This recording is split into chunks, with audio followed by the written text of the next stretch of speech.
क्या आपने कभी सोचा है कि ग्रह सूर्य के चारों ओर इतनी सटीकता से कैसे घूमते हैं? कभी टकराते नहीं, कभी भटकते नहीं। इसका जवाब दो खगोलविदों टाइको ब्राहे और योहानेस केपलर के शानदार काम में छिपा है, जिन्होंने ग्रहों की गति के रहस्यों को उजागर किया और विज्ञान के इतिहास को हमेशा के लिए बदल दिया। 1546 में डेनमार्क में जन्मे टाइको ब्राहे एक रईस थे जिन्हें तारों से गहरा लगाव था।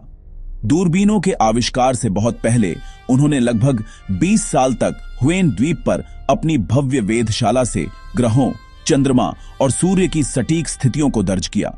उनके अवलोकन इतने सटीक थे कि बाद में वे आधुनिक खगोल विज्ञान की नींव बने।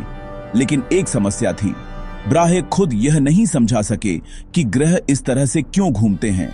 तभी किस्मत उनके पास एक प्रतिभाशाली युवा गणितज्ञ योहानेस केपलर को ले आई। ब्राहे की मृत्यु के बाद केपलर को उनके ग्रहों से जुड़े विस्तृत डेटा तक पहुंच मिली। उन्होंने वर्षों तक मंगल की गति का अध्ययन किया और एक अभूतपूर्व खोज की। ग्रह पूरी तरह से गोल वृत्तों में नहीं घूमते जैसा कि सब मानते थे।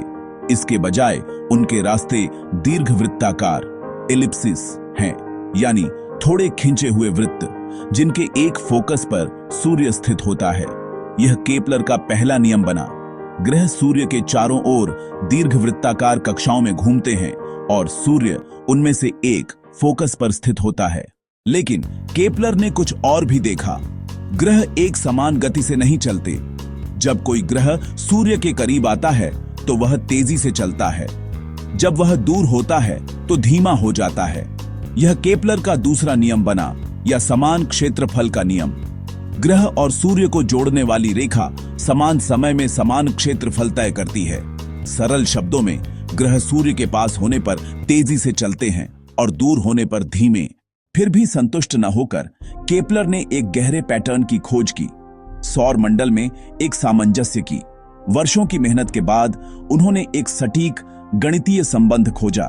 किसी ग्रह के परिक्रमण काल का वर्ग सूर्य से उसकी औसत दूरी के घन के समानुपाती होता है। यह केपलर का तीसरा नियम है। यह हर ग्रह के लिए समय और दूरी को जोड़ता है।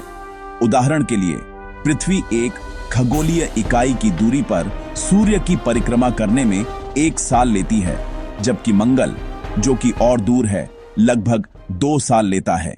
केपलर के 3 नियमों ने हमें इस बात का सटीक विवरण दिया कि ग्रह कैसे घूमते हैं, और आइजैक न्यूटन के लिए यह समझाने का मार्ग प्रशस्त किया कि वे इस तरह क्यों घूमते हैं। साधारण अवलोकनों से लेकर सार्वभौमिक नियमों तक, इस तरह मानवता ने ब्रह्मांड की लय को सीखा।